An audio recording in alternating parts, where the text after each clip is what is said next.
It's my great pleasure to welcome you all to this Friday night Shabbat service. You've been listening to the beautiful music of Cantor Garrett, and I'm in a good mood today because I got to officiate with her twice in one day. Earlier today we were together, and you might find it odd, but in quite a few years of being a rabbi, I have never yet officiated at a funeral. No, but I have officiated at many celebrations of life. And we did a celebration of life this morning. And I always tell people, you should really have some music at the funeral. And they go, what? Music at a funeral? That's weird. This is supposed to be a somber, sad occasion. You want to have music? So I remind them sometimes of Rabbi Abraham Joshua Heschel, a rabbi so incredible that even Reform, Orthodox, and conservative Jews all liked him. One of the only things we all agree on. We all liked him. And he said, mourning goes through three phases when we lose someone precious. First, we're in stunned silence. Then we shed tears. Then we break out into song and we sing the praises of our loved ones. And so it is quite appropriate to have music, and it's very appropriate to have music on Shabbat.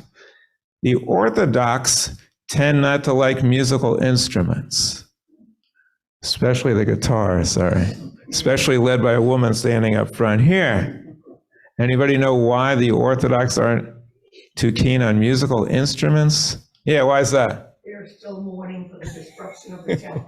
That's right, they're still mourning the destruction of the temple. Go back that far. Oh, you're not going from personal memory. I know they're still mourning the destruction of the temple, which, maybe there's some good things we can celebrate too along in the last 2,000 years that would cause us to sing, like maybe Israel or something. But anyway, yes, they're mourning the destruction of the temple. It was Napoleon who was passing through that area once, and he saw these Jews, I think they were in Egypt, they were sitting on a floor and they were crying and wailing. It was Tisha B'Av, and he goes, what's going on here? He says, these people, they're mourning the destruction of their temple. He said, really, when did that happen? 2,000 years ago. Any people that's still mourning the destruction of the temple 2,000 years ago, they will live to see it rebuilt. Now, I don't know if we're going to live to see it rebuilt, but I do know this. We know our history, and our purpose here tonight is to connect with our past so we can better understand the present, so we can build a better tomorrow. That's what we're here for at Congregation L'Dor Va-Dor, where we unite the two greatest revelations in human history, science and religion. And we're also here guests of the wonderful, magnificent, the Carlisle, who we are very grateful to them for opening up their doors to us. And we're thrilled to be here with them. And I wanted to tell you, yesterday we officiated a funeral together, and Rabbi is very open-minded. The people wanted us to do a Metallica song. Are you familiar with Metallica? So I actually sang a Metallica song at the event. Yeah, Cantor Garrett came up with them. She sang this Metallica song, and the guy's name was Gray. And he's into heavy metal. So I said, you're probably wondering, how did they end up with me as their rabbi? Well, it's very simple. They looked for a guy named Gray. They couldn't find him, but they were into heavy metal. So they said, okay, what heavy metal is closest to Gray? Ah, silver. There you go. That's how I ended up there. Yes. We did, two celebrations of life, and now we're doing a celebration of Shabbat, which we're going to start out with Ma Yafeh Hayom. That means how wonderful is today. Ma Yafeh Hayom, Shabbat Shalom. Ma Yafeh Hayom, Shabbat Shalom. Shabbat, Shabbat Shalom. Shabbat, Shabbat Shalom. Shabbat, Shabbat Shalom. Shabbat Shalom. Ma Yafeh Hayom, Shabbat Shalom. Ma Yafeh Hayom, Shabbat Shalom. Now it's my pleasure to call up someone who I'm very fond of, his been close to our congregation for a long time. Emily Jacobs Robarts is going to lead us in the lighting of the candles. And you can also make any comments you'd like if you wish. There's the microphone. It's up on the Yeah, stand. you got it there. Okay. Or you can bring it over to you if you want. Or just, Either way. All right, let's try this. That's all right. There you go. Now just come closer. You're good. Sharon has a whole reading for me, but of course I'm going to go beyond. Come, let us welcome the Sabbath. May its radiance warm our hearts as we kindle these lights. Light is the symbol of the holiness within each of us. Light is the symbol of the Torah's teachings. For the commandment is a lamp, and the Torah is a light. Therefore, in the spirit of our ancient tradition that hallows and unites Israel in all lands and in all ages, we kindle the lights of Shabbat. Shabbat gives us a feeling of peace and love and kindness. I think it's important that we foster the sense of community that the temple provides for us, and we all love each other. Thank you so much. thank you so much. Baruch atah Adonai Eloheinu melech haolam asher kiddushanu b'mitzvotav v'tzivanu להדליק נר של שבת.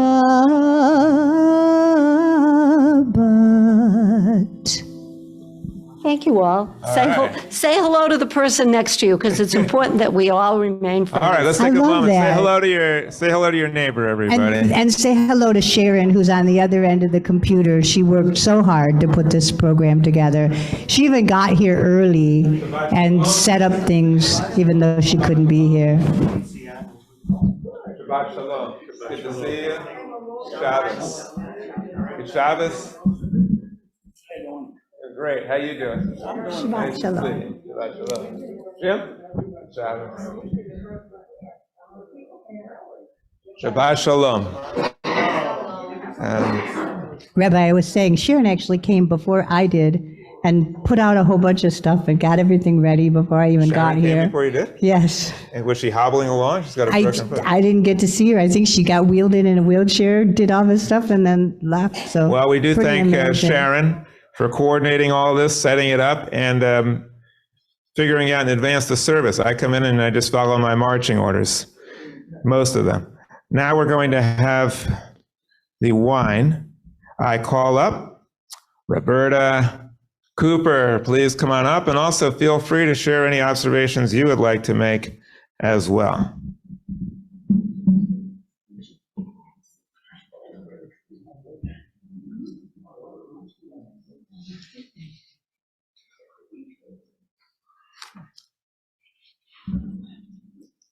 Kiddush, which means sanctification, is a way for Jews to proclaim the uniqueness of Shabbat. The life force of the universe, which is in each one of us, has given us the blessing of the sweetness of the wine. And this life force has created the universe and has created the fruit of the vine. So we're very grateful. You'll have to take it. Somebody drank it already. Hold on, we'll get some. Go ahead. Wait one moment. No, before, go ahead, you can do I'm not a great wine drinker. It's just a surprise. Go ahead, no worries. Baruch atah Adonai Eloheinu melech haolam borei peri hagafen. Thank you, that's enough.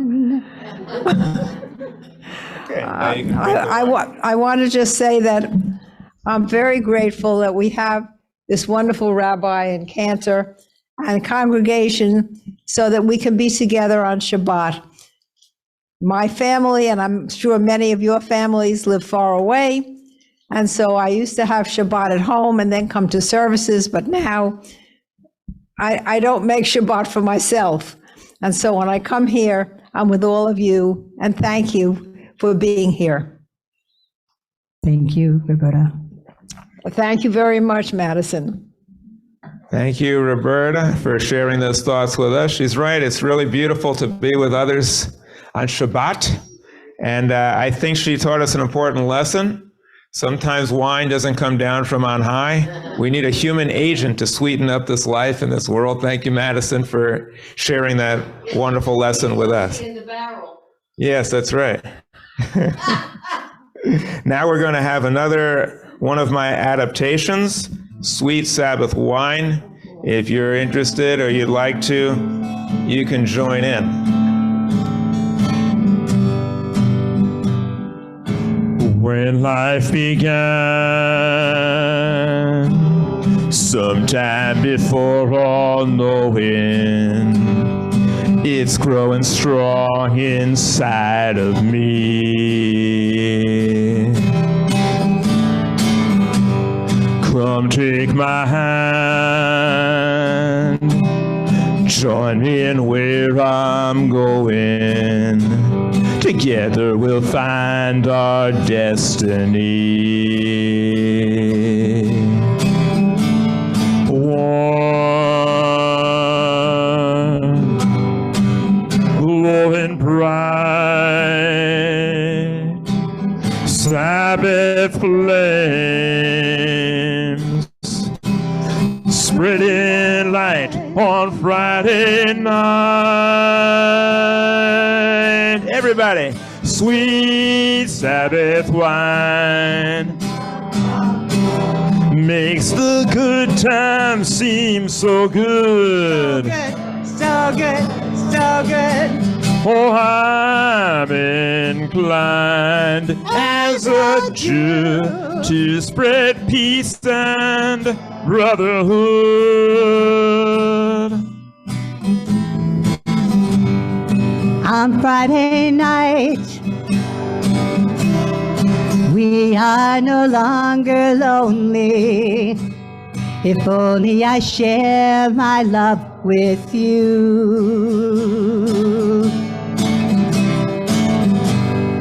And when we hurt, we'll bring each other comfort and rejoice in living as a Jew. One, our God is one, so I'm reaching out as the God in me touches you. Sweet Sabbath wine makes the simcha seem so good. So good, so good, so good. Oh, I'm inclined As a Jew to spread peace and brotherhood.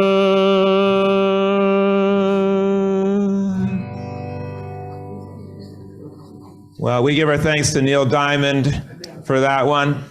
And we don't have to be a diamond, but we can sparkle and shine if we are sweet to one another, which we learn about on Shabbat.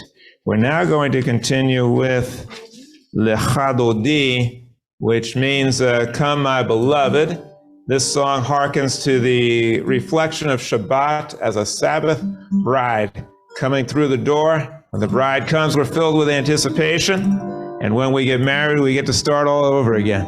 All of our faults go away because our spouse sees us through the eyes of love. And we get to start again. 20, 30, 40 years later, we hope they still see us that way. That depends on us.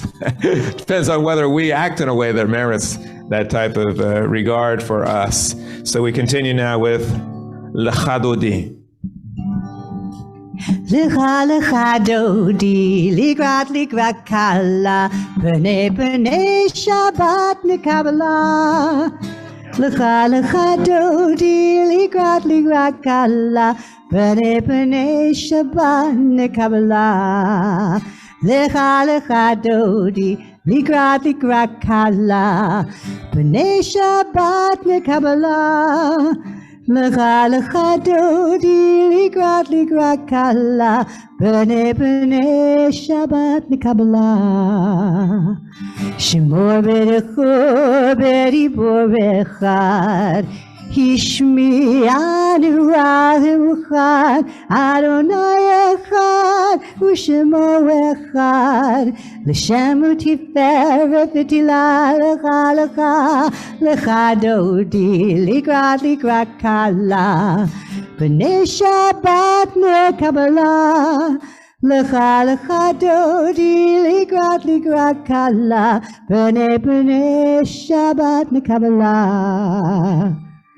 Hilguri tureri kibo arech kiumri uri shedi bebari kavod Hashem alik likla l'cha L'cha dodi ligrat kala b'nei Shabbat nekabala. L'cha dodi ligrat kala b'nei Shabbat nekabala. And here you can rise and face the entrance for Boi Kala.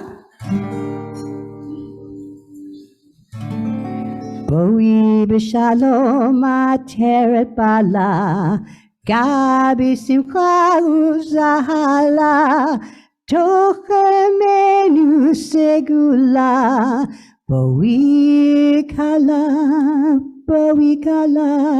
L'cha you can turn now L'cha dodi clap with me Ligrat kala b'nei Shabbat nekabala L'cha dodi ligrat kala b'nei Shabbat nekabala. Please be seated. Roberta mentioned something about a life force. This is not something that we believe. This is something that we know. There's a big difference between being alive and the alternative.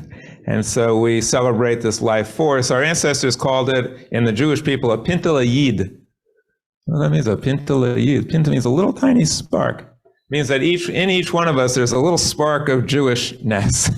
Even if we stayed away from the synagogue for years, and even if we don't follow the rituals, there's still a spark that can fan into a flame.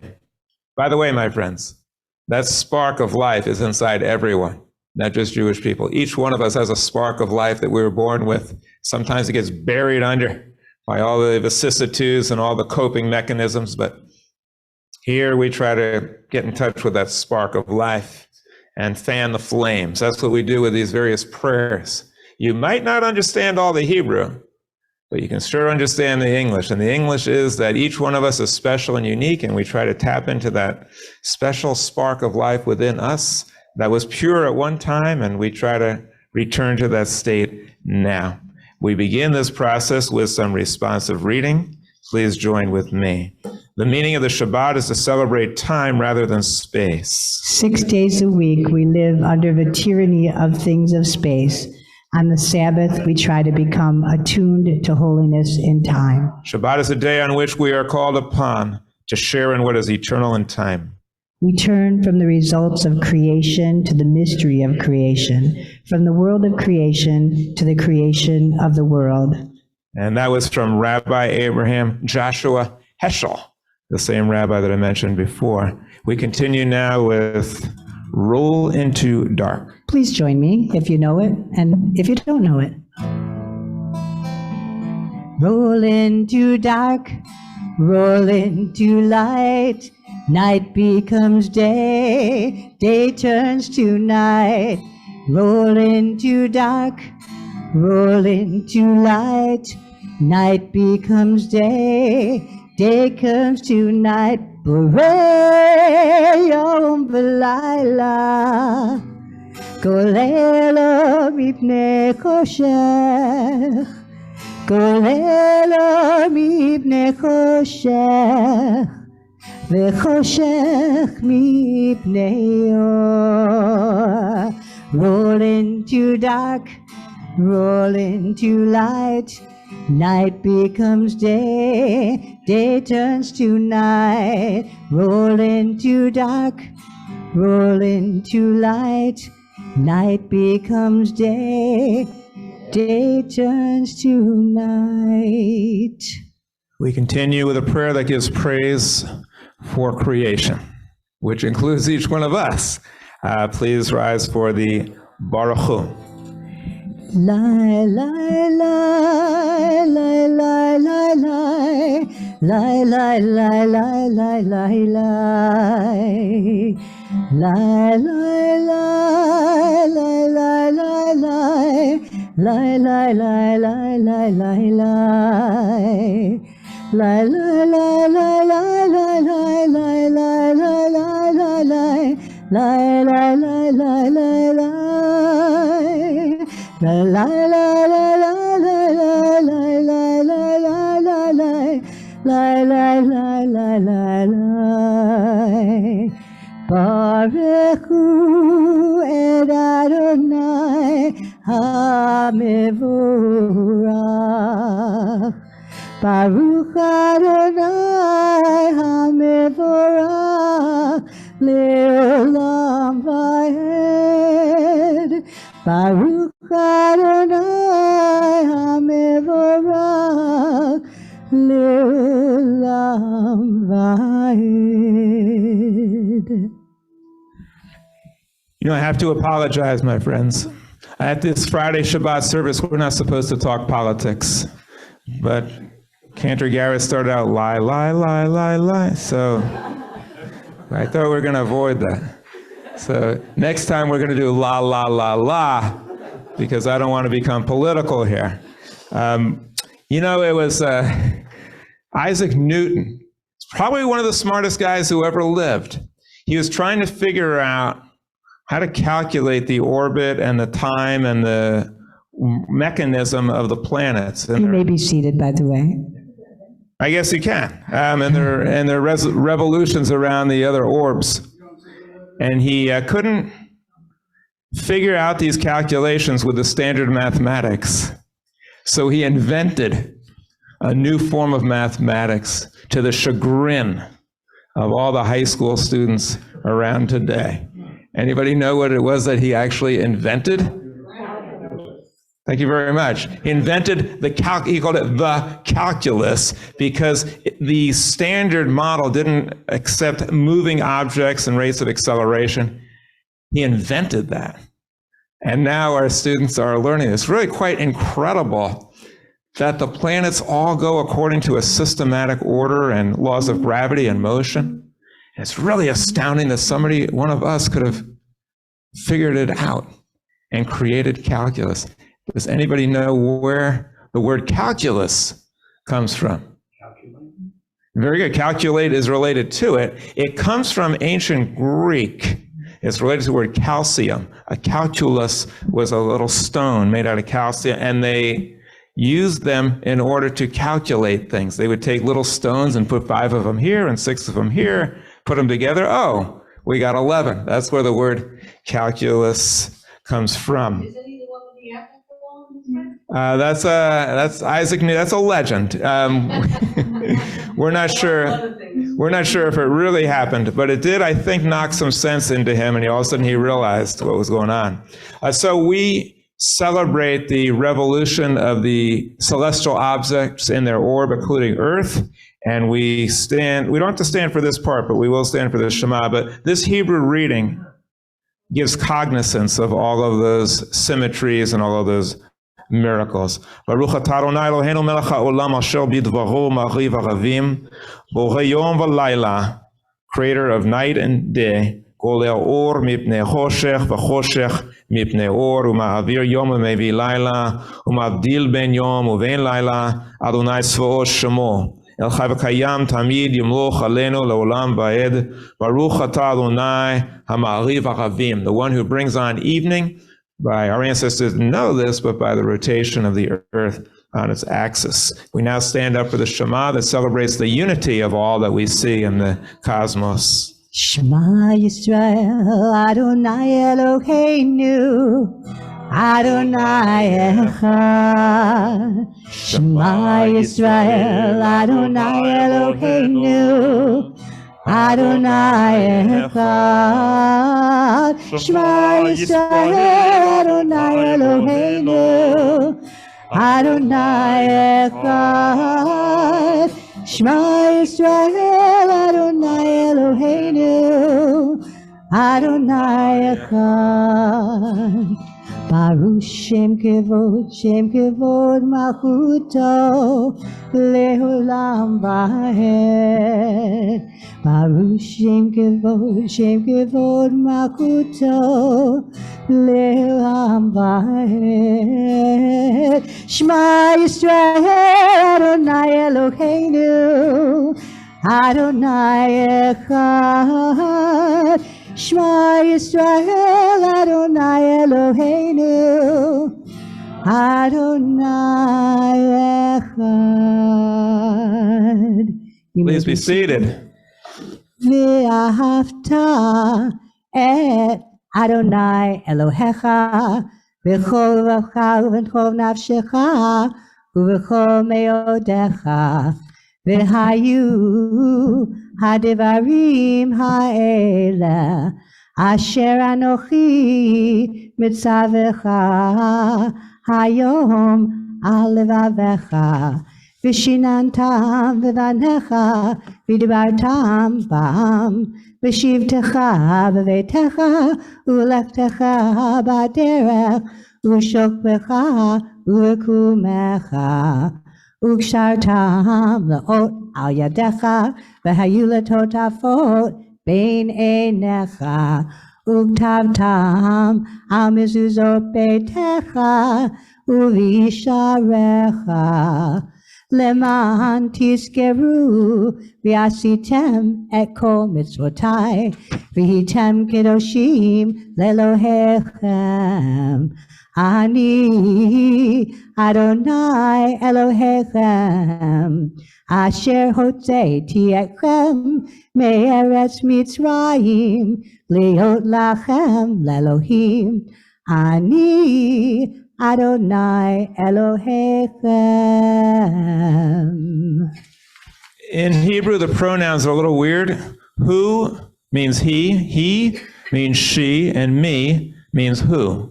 So mi chamocha means who is like you. Chamocha is kind of like Spanish. In Spanish, they say como, or in French, como means how or like.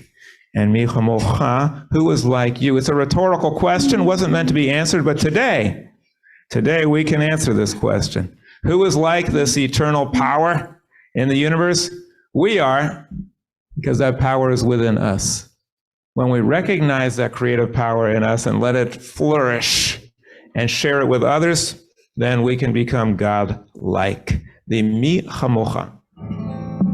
Ya la la ya Allah ya la la la la la la la la ya la la la la la la la la ya la la la la la la la la la ya la la la la la la la la. Mi chamocha be'elim Adonai, mi chamocha ne'edar b'kodesh, nora tehilot oseh feleh, nora tehilot oseh feleh. Malachutecha ra'u vanecha, bokei hayam lifnei Moshe. Zelianu v'amru, Zelianu v'ameru. Adonai imlo leolam va'ed. Adonai imlo leolam va'ed. Mi kamoka be'elim Adonai, mi kamoka ne'edah b'kodesh, Norah tehilot, Osef eleh, Norah tehilot, Osef eleh. We continue reading responsively. Prayer is like playing jazz. You can play alone, but exciting things happen in sessions with other musicians, especially if you've played with them before. Some play the old standards, others try new pieces. Sometimes we all pray in harmony. Other times we pray at our own rhythm, our own volume. Mystical tradition teaches that the words are only the shell, the outer wrappings of the prayers. Jewish tradition explores the inner meaning of the words through interpretation, and ancient sacred texts stay alive when each generation reinterprets them. That is the whole basis for Reform Judaism, Reconstructionist Judaism, Humanistic Judaism. We continue to reinterpret the old prayers to give them life. Now we continue with one of the most important songs for Shabbat, giving thanks for the world. A creative power flows inside of me, which can be traced back to antiquity. And as reason makes clear, species rise and disappear, and evolution led to you and me. Something in the wind whispers God's name, but our view of God has not remained the same. As I gaze towards the sky, I don't see a bearded guy. Evolution best explains from whence we came. I'm giving thanks for the world and the works of creation, and the greatest explanation I can find is that a process profound is occurring all around, evolving from amoebas to mankind. When I fully use my heart and mind, and when faith and science are at last aligned, the evidence makes clear how all living things got here. We evolved through time and we were not designed. Miracles abound in you and me. We're a product of the heavens and the sea. The remnants of a superstar describe exactly who we are, and the same is true for all life that we see. Everyone giving thanks for the world and the works of creation, and the greatest explanation I can find is that a process profound is occurring all around, evolving from amoebas to mankind. Evolving from amoebas to mankind. Very good, the Carpenters. Yes, I created these songs to try to express sometimes complicated concepts in a few words. The reason why I say we're all a superstar is because the reason why we're all here is because a supernova from very, very far away and a long, long time ago condensed at the last stages of its life and forged heavier and heavier elements from the hydrogen and the carbon and then oxygen and nitrogen. All those heavy elements that are in our bodies, they were all formed within a star. And it was all formed within a supernova, which is a superstar. Just think about it for a minute. Every element of our body, other than the hydrogen, the nitrogen, the carbon, the oxygen, the iron, it's all formed from outer space and from stars. So we are really a product of the stars, and we emerge from the sea, and we give thanks for all those miracles that led to us. We now are going to continue with the Avot v'Imahot. This gives thanks to our parents. You might want to think of your parents when we read this, all the love they shared with you and all the hopes and dreams they shared. And our grandparents, our ancestors. We invoke the memory, the blessed memory of all of them as we read the Avot V'Imahot.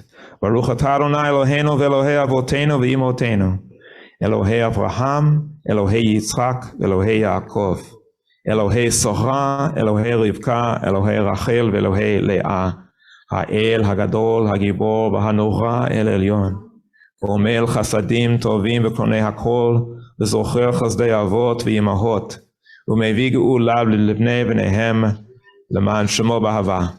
Melech Ozer U'Moshiach U'Magen, Baruch atah Adonai Magen Avraham v'Ezrat Sorah, Atah Kadosh v'Shimcha Kadosh, U'Kadoshim V'Chol Yom, Yalu Chasela Baruch atah Adonai, Ha'el HaKadosh. We believe in merging tradition and the novel. Now we have a rather traditional song called Shalom Aleichem. Peace be to you. Shalom Aleichem, Malachei HaSharet, Malachei Elyon, Mi Melech, Malachei Hamlachim, HaKadosh Baruch Hu. Borechem l'shalom, Malachei HaShalom, Malachei Elyon. Mi melech, Malachei Hamlachim, HaKadosh Baruch Hu. Baruchuni l'shalom, Malachei HaShalom, Malachei Elyon. Mi melech, Malachei Hamlachim, HaKadosh Baruch Hu. Teitzei l'shalom, Malachei HaShalom, Malachei Elyon. Mi melech, Malachei Hamlachim, HaKadosh Baruch Hu.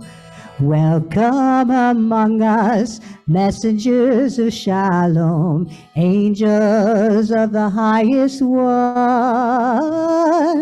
From deep within us, majesty of majesty, the blessed Holy One. Come then in shalom, blessing us with shalom, leaving us with holy peace. From deep within us, majesty of majesty, the blessed Holy One. Psychologists tell us today that one of the most important things that we can strive for is what they call mindfulness. It means instead of going through life with blinders on and appreciating nothing, open up our eyes, our minds, and take time to reflect and to pause and to consider. And in that way, we can appreciate our blessings and plan for a better future. Our ancestors didn't know much about science, but we are starting to figure out now, through modern means, that our ancestors were pretty intuitive about figuring out what worked and what didn't. And meditation, taking time to reflect and give thanks, it's worked for a long time, and we're going to do it right now. So we enter a few moments now of silent meditation.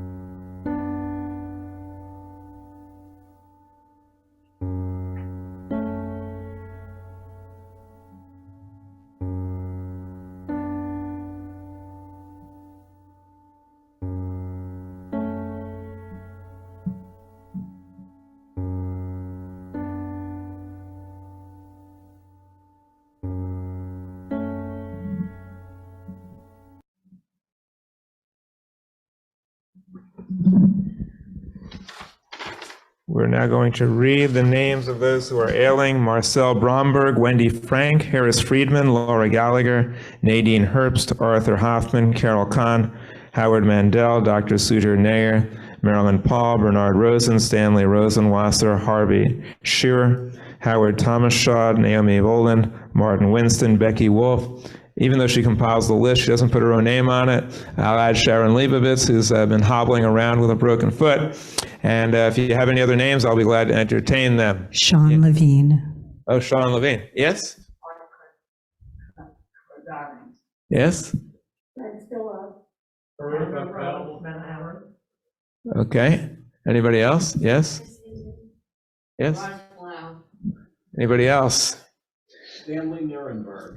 Thank you very much. And let's put in a word for our ailing planet. And let's hope that all of those who are ailing receive refuah shlema, complete restoration to good health. We continue with the Misha Berach. If any of you want to stand for your own healing, you're welcome to do so. We sing this to you as well. Misha Berach Avotinu Mekor Havracha Leimotenu.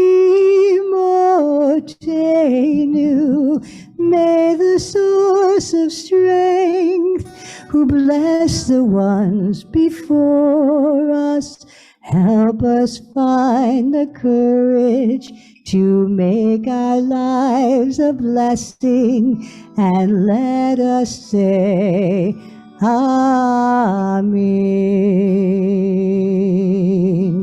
Mishe Berach Imotinu Mechor HaBracha Le'avotenu. Bless those in need of healing with refuah shlema, the renewal of body, the renewal of spirit, and let us say, Amen.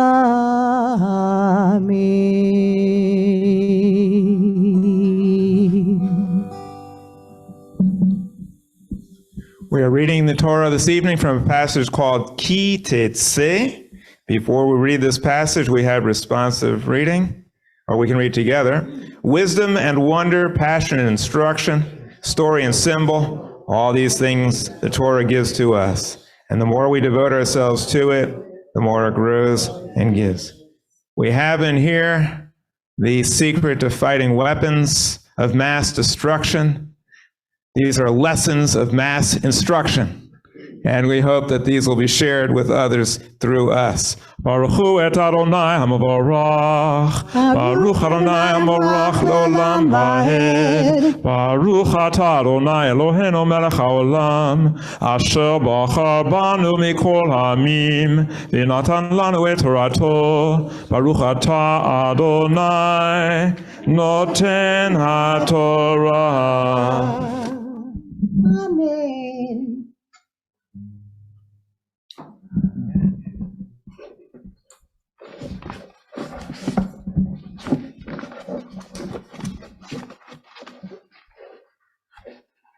לא תראה את שור אחיך או את סיב נדדים, והתעלמת מהם השב השיבת לאחיך.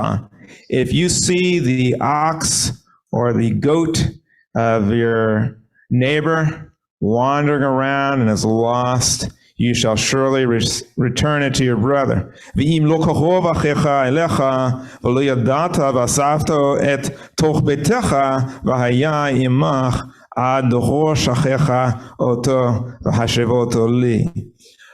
If he's not near you and you can't just walk across the street, if he's far away or you're not sure whose it is, keep it in your home, keep it in your property, so that if he comes back, you can return it to him. וכן תעשה לחמור, וכן תעשה לשמלתו, וכן תעשה לכל עבודת אחיך אשר תאבד ממנו, ומצאתם לא תוכל להתעלם. You should also do the same thing with a donkey. You should do the same thing with an article of clothing. Do the same thing with any lost item. You shouldn't keep it for yourself. You should return it. Lo tir'eh el chamo achecha o soho noflim baderech v'italamta mehem hakem takim imo. If you were to see an animal of your neighbor and it's suffering under a burden, your inclination is to keep walking. In American law, there's no law that requires you to help someone even if they're drowning in a lake and you just happen to walk by. The Torah supersedes that. There is a law in the Torah. It says if you see, not just a person, if you see an animal suffering under a burden, help the animal. This is the Torah's way of expressing a concept. When the Torah wants to say you should help anybody, what it's saying is even an animal that's suffering, help it. That's like saying, if you would help an animal, then imagine what you should do for people. That's how it's trying to dramatize that point, but it's also indicating that we should have compassion and kindness to animals. Lo tir'eh et chamo achecha et soho noflim baderech v'hitalamta mehem hakim. Yes, if it falls down, and help the animal back up. Lo hiyeh chali gever al isha v'lo yilbash geved simla isha ki to'avat Adonai Elohecha kol oseh eleh. And then they interject something that's rather amusing in this very compassionate verse, which has wonderful insights. It then throws in, and a man shouldn't wear a dress. No. And a woman shouldn't wear pants like a man. Well, probably it doesn't mean pants. It just says the article clothing. I don't think men wear pants there. But a woman shouldn't wear clothing of a man. And a man shouldn't wear clothing of a woman. Why not? Because God hates that. Oh my, he really hates that. I mean, yeah, if you violate the Sabbath, you commit adultery, you steal, he kind of doesn't like that. But dressing like the opposite sex, oh my goodness, he hates that. Yes. Ki yikare ken tzipor lifanecha b'derech b'chol etz הארץ ופרוחים או ביצים והאם רובצת על האפרוחים או על הביצים לא תיקח האם על הבנים. Now this one is a very, very enlightened, very transcendent passage here. It says, if you see a bird and it's got little chicklings, little babies around, or it has eggs, and you think, I'd like to eat those eggs. I'd like to eat those little babies. What it says here is, well, let's see. Lo tikach ha'em im habanim, shilech tishalech et ha'em ve'et habanim tikach lach lama'an yitav lach va'arachta yamim.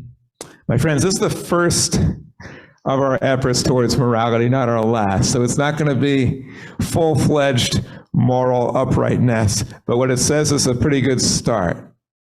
It says that do not take the eggs or the chicklings while the mother is there. Chase the mother away.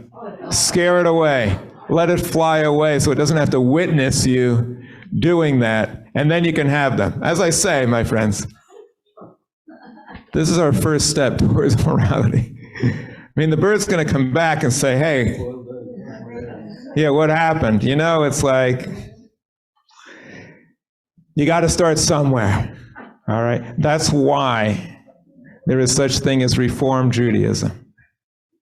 That's why there's such thing as Reconstructionist Judaism, Humanistic Judaism. Even conservative Judaism changes some ways. The Orthodox take this as God's word, but they find their own ways of circumventing the harshness of the law too. So they also find ways around some of this cruelty, and they found a way to evolve Judaism. But that's what the passage is trying to tell us. You've come a long way, baby, because we don't take the baby while the mother is still watching.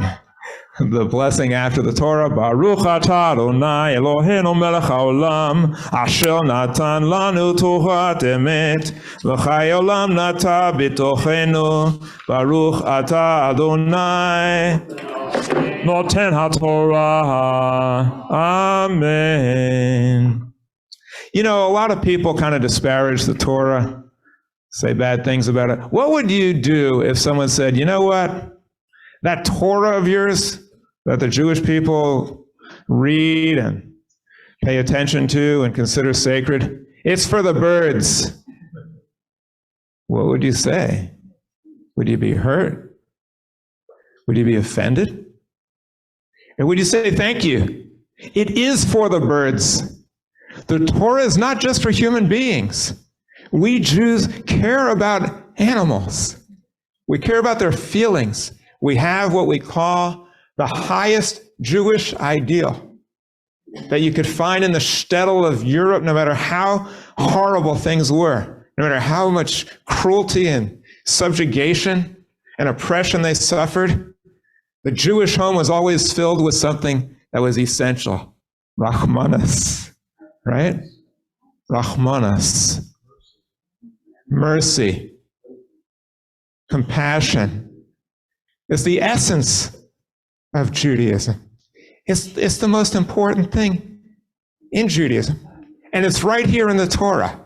Yes, compassion for the birds. Compassion for a donkey or an ox that's lost, can't find its way, or that's suffering under a burden. And the Torah says your inclination is to walk by. It's just an animal. Who cares? The Torah responds, the Jew cares. The Torah starts out with a question with Cain and Abel. He asks Cain, am I my brother's keeper? Remember when he asked? Where's your brother? Am I my brother's keeper? The rest of the Torah answers that and says, yes, we are our brother and our sister's keeper, and we're also charged with kindness towards animals. How abysmally, how horribly we have ignored that teaching as human beings. Between the time that this Torah was written and today, how many species have gone extinct? How many animals have suffered grotesque cruelty in factory farming? How many habitats have we wiped out and destroyed? And we go on merrily reading these passages and thinking, oh, isn't this beautiful? Don't take the eggs while the mom's looking. Wait till it goes away. My friends, this Yom Kippur, we have a lot to atone for, because our Torah says we answer to a higher authority, and we have not responded. But maybe this Rosh Hashanah and Yom Kippur, we can try to do better. Roberta, you wanted to make a comment. The Torah tells us, do not work, do not labor for wages, basically, on the Sabbath. But you're also not supposed to work animals. The animals also need a day of rest, and the land also needs a day of rest. The sabbatical year, every 7 years, you have to leave a portion of your land to have a rest. Yes, Judaism is one of the very few traditions that has laws that are mandated to protect animals. A day of rest. Also, you're not allowed to subject them to cruelty in the Torah. And you also, it said if you're going to eat, feed your animals first, and then you eat. My friends, the Torah started out with some wonderful passages, and we have quite a long way to go to live up to them. But thank you for that. Yes, Shabbat is a day of rest for all of us. It also says your manservants, your women, your slaves, everybody. I want to read for you a little bit about this passage, Ki Teitzei, because as I say, it's kind of a mixed bag. You got some very enlightened passages in it, and then you've got some other things that just show where we started out and where we're going to go. Some of them are even kind of amusing.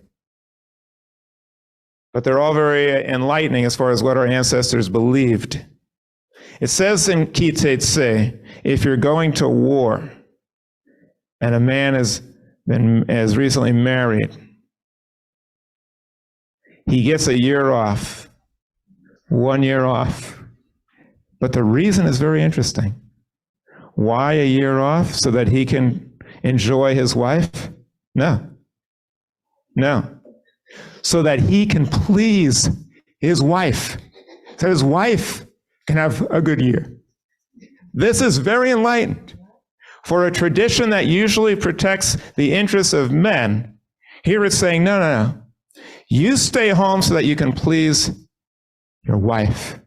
Another thing many people don't realize, in the traditional ketubah, the marriage contract, which of course people view rightly so as very one-sided.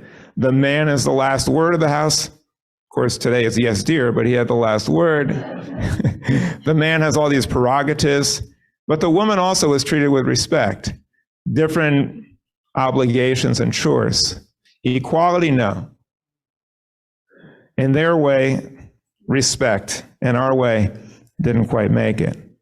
But one thing that's interesting about the ketubah, it says that one of the obligations of the man is to keep his wife satisfied, and they mean in the biblical sense that he has an obligation to keep the wife sexually satisfied.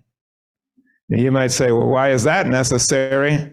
I'm sure the guy's going to want to have plenty of sex and the wife should be happy about that. Well, no. The Torah recognized that just having sex doesn't necessarily do it. That to have sexual fulfillment for women is different. And that the man had an obligation to bear that in mind. Okay, this is something that's ahead of its time. There are many people today who claim to be religious, who have these hang-ups about sex and think it's awful, it's naughty, it's dirty, it's whatever. Judaism doesn't suffer from that hang-up. We have our fair share of them. That's not one of them, except for certain sects of Judaism, which I won't go into. Then it also says this, again, a mixed bag. If you conquer another group of people, and you wipe out all the people except for the women who have not known a man, which was the regulations back then. That's what the instructions from on high were. If you find a woman that hasn't known a man that you're attracted to, you can marry her. I got that echo again. Madison, can you work your magic? The headphones died. The headphones died? Yeah. They're Bluetooth. What if I don't use a microphone? Still do it? Yes. Okay, you'll get to hear me in stereo. Okay.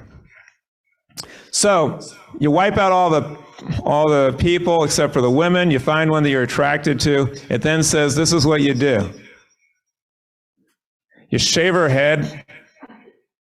Again, that's what the Orthodox do for some weird reason. To their women, they shave their head. Cut their nails.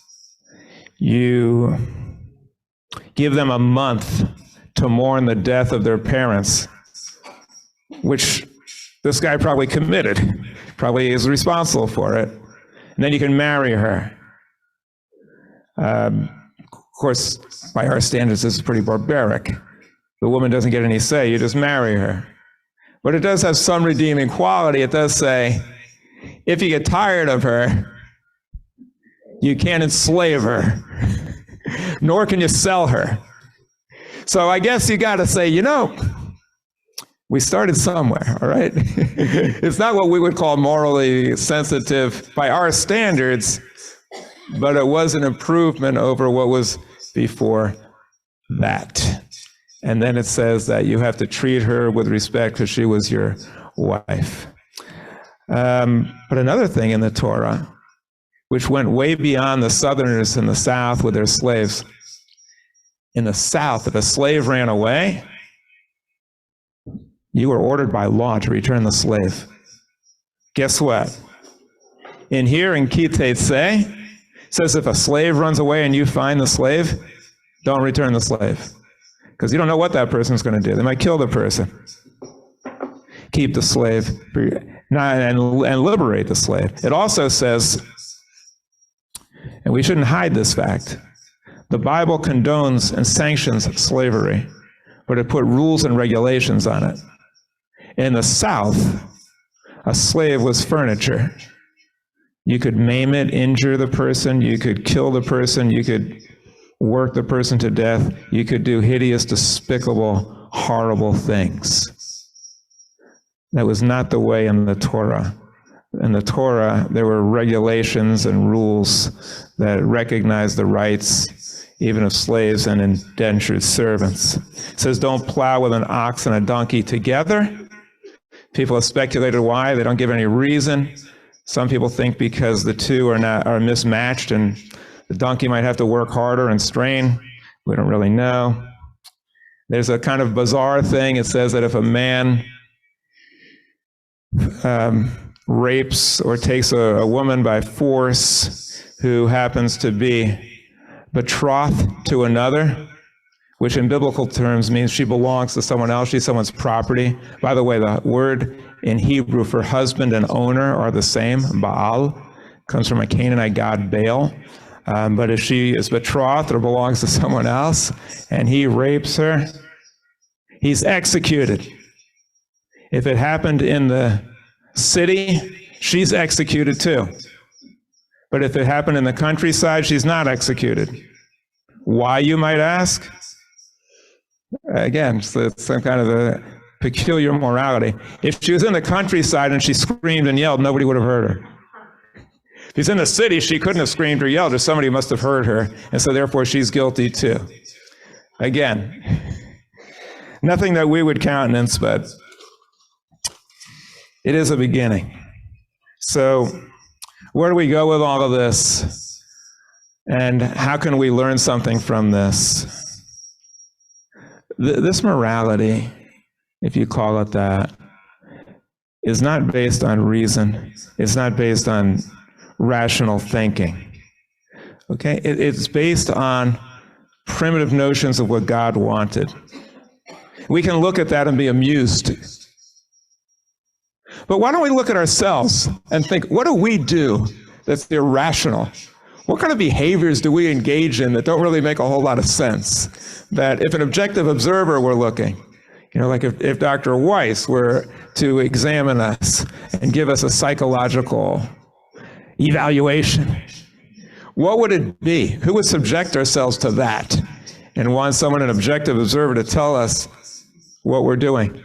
Which one of us can improve and can act in a more rational, more compassionate way? That's what we need to consider on Rosh Hashanah and Yom Kippur. Now, there are Jews among us who don't use reason and rational thinking. Okay? They're usually traditional Jews. Many of them fall into the Orthodox or Chabad camp. And many people get upset with me because they say, why do you pick on them? Why is it that you have to refer to them and to the Torah and mention these things? And I'm going to tell you why. Because the greatest achievement intellectually of the human being, I believe, was the discovery of evolution, which explains how we got here. The Orthodox, by and large, reject it. Instead, they say that the way that we got here was that God created all of this 5,700 years ago, created Adam, and then a bunch of animals, and Adam said, these animals don't really do the trick. And then as an afterthought, God created Eve.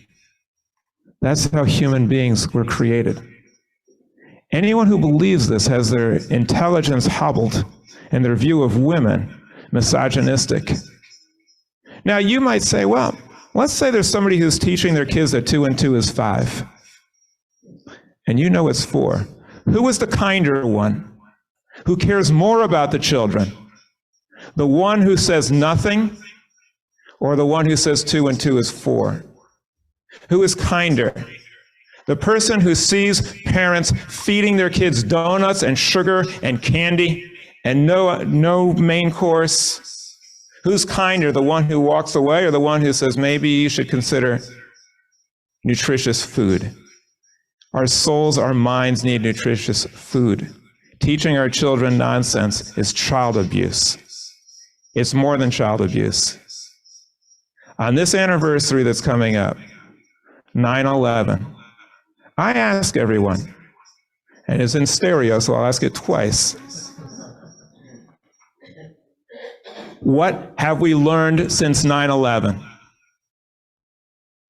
What have we learned from spending $2 trillion fighting Islamic fanatics in Afghanistan and losing over 5,000 lives and having over tens of thousands of people maimed and injured?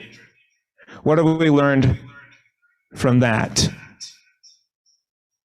And I will say to you, we've learned absolutely nothing. Because before 9/11, there were children studying in a madrasa, and they were learning that the Quran is God's word. An absurdity. As Voltaire said, who can make you believe in absurdity can make you commit an atrocity. They were learning absurdities. The Quran is God's word, and it tells you to kill the non-believers. And we were minding our own business. We didn't think it was our place to say anything. Who are we to say whether this is true or not? Who are we to look after these children? In this world, if we don't realize that everything is connected, and we don't realize that what they learned in the madrasa was experienced on 9/11 as a horrific attack in which we were victimized, but those kids who grew up to do it, they were victimized too. They were brainwashed and indoctrinated to be killing machines. If we don't recognize that on this anniversary, shame on us. We've learned nothing. And the idea that God is ordering people to kill non-believers didn't originate in the Quran. It originated here in the Torah. Amidst other really beautiful ideas, that wasn't one of them. And I tell you today that we Jews ought to repudiate that concept today and on the high holidays, so the Christians will repudiate it also, because they killed a lot of Jews thinking that we were the enemies of God, and so did the Muslims kill a lot of Jews. We're always on the short end. We're always the one who God changed his mind, and now we're subject to attack. So I urge everyone as Jews, don't be quiet. Speak the truth. Exchange views. Get to know people of other religions. Share our ideas. And on these high holy days, ask ourselves, what ideas do we hold sacred about ourselves? And let's see if we can have the courage to recognize them, to atone for them, and to do what the Torah suggests on Yom Kippur. We first have to experience regret, then we have to express remorse, and then we can return to a purified state. I hope we're all successful in that endeavor. Now is the warm-up for that, and the real exciting match is coming up soon, where we try to change from the person we are today to the person we could become in the future. Shabbat Shalom.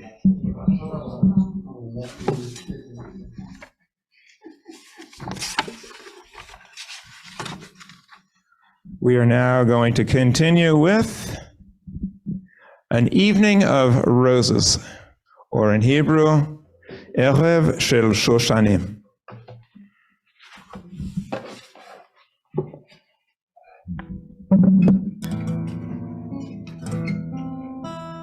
I was able to get it off. Erev Shel Shoshanim, Netzena Habustan, Mor Besamim Ulevona, Liraglif Miftan, Erev Shel Shoshanim, Netzena Habustan, Mor Besamim Ulevona, Liraglif Miftan, Lara Yored Leyat, Veruach Shoshan Noshva Hava Lashir Balat Zemer Hava Laila Yared Leyad Veruach Shoshan Noshva Lashir Balat Zemer Shelahava. Zemer Shelahava, a song of love. We continue now with the Aleinu and the Ne'amar. You may rise if you feel comfortable in body or spirit. Aleinu l'shabeach l'adon hakol lateh gedula v'yotzer reshit shelo asanu k'yoyeh haratzot v'lo samanu k'mish b'chol hadama shelo sam kilkenu kahem v'gor aleinu k'kol hamonam ve'anachnu korim u'mishtachavim u'modim lifnei melech malchei hamlachim hakadosh baruch hu v'nemar v'haya Adonai lemelech al kol haaretz bayom hahu yiyeh Adonai echad u'shemo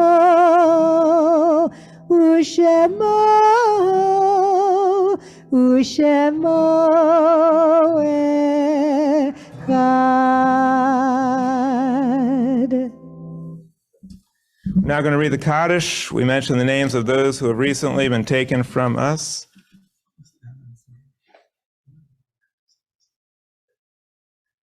Yes, Al Rubin, Cynthia Bieberman, Gerald Elias, Queen Elizabeth II, Sylvia Fisher, Mark Jurash, Lawrence Greenberg, Bradley Lance Gray, Ann Hesh, Melbourne Innerfeld, Shirley Beruhl Klein, Lorraine Leibowitz, Christopher Magari, Sika Peak, Linda Pruskin, Barry Rosenblum, Sharon Willis, and the anniversary of those whose departure occurs these days: Shirley Binder, Frida Brusso, Jack Falick, Betty Friedman, Linda Gitterman Brenner, Carmen Gomez, George Green, Jean Kahn, David Kaminsky, Isidore Poritz, Ruth Poritz, Sylvia Resnikoff, William Schwartz, Evie Sheriff, Seymour Siegel, Sally Silva, Lee Silver, Louis Skolnick, Dorothy Silverman, William Vigoya, George Vogel, and Douglas Wolf. Any other names that you'd like to add? Scott Robinson.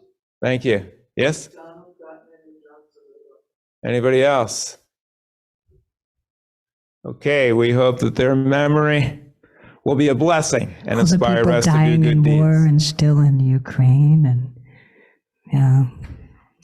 Yes, all of those who have perished in Ukraine, and we hope that conflict will soon end as we read the Kaddish. Yisgadal v'yiskadash shemei Rabbah v'yomad yivrach rosei v'yamlich malchusei v'chayachon v'yomechon v'chayeh d'chol beis Yisrael v'agalav yizman kariv imru amen. Amen. Yehei shemei Rabbah mivorach l'olam omei omaya yisborach v'yistabach v'yispor v'yisoma v'yisnaseh v'yisadar v'yisaleh v'yishalal shemei l'kedusha b'richu le'elam in kol berchasa v'yishirasa Jush b'chasa v'nechemasa damichon b'yoma v'imru amen. Amen. Yehei shalom rabba min shmaya v'chayim aleinu v'yakol Yisrael v'imru amen. Amen. Oseh shalom b'imromav hu yaseh shalom aleinu v'yakol Yisrael v'imru amen. Amen. Okay, we have some announcements. I think Sharon wanted to make them. Is that correct?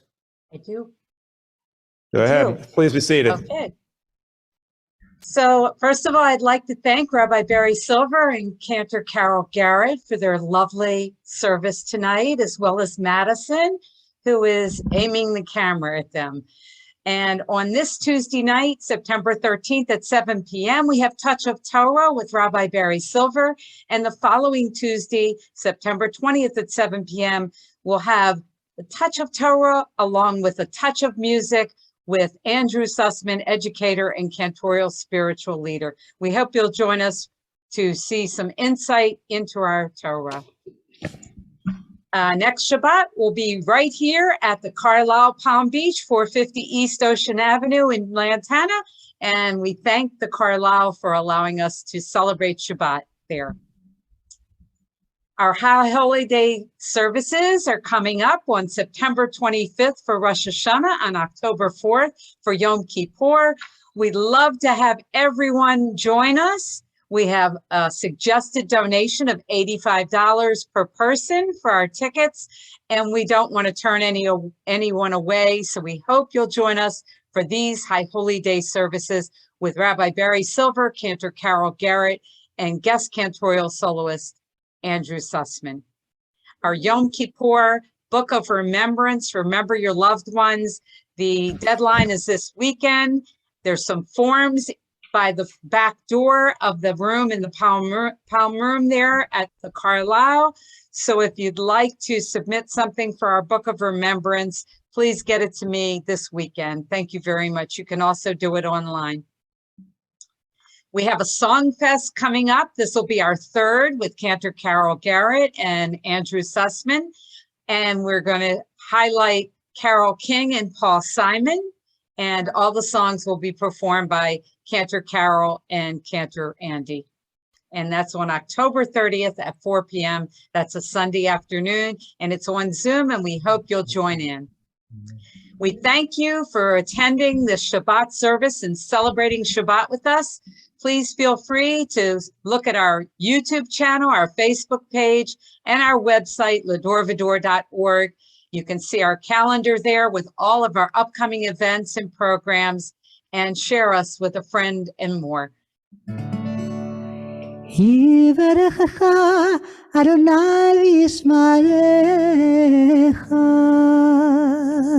May you be blessed and preserved with good health and longevity.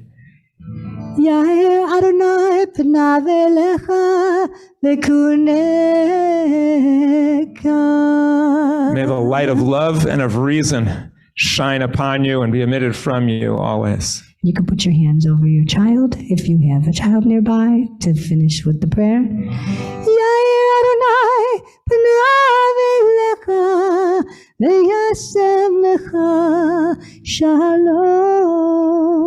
May you be lifted up by the power of love.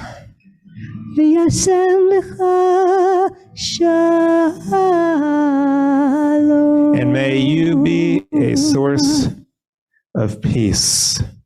I'll offer this final benediction to everyone.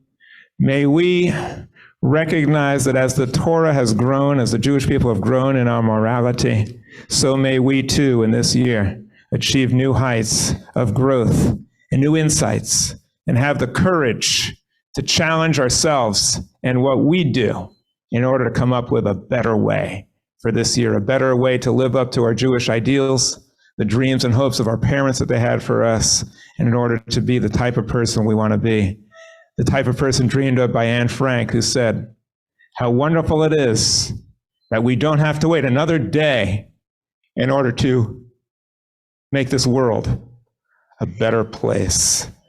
We're going to do the motzi. Hamotzi lechem min haaretz.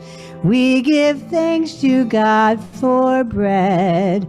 Our voices rise in song together as our joyful prayer is said. Baruch atah Adonai Eloheinu melech haolam, hamotzi lechem min haaretz. Amen.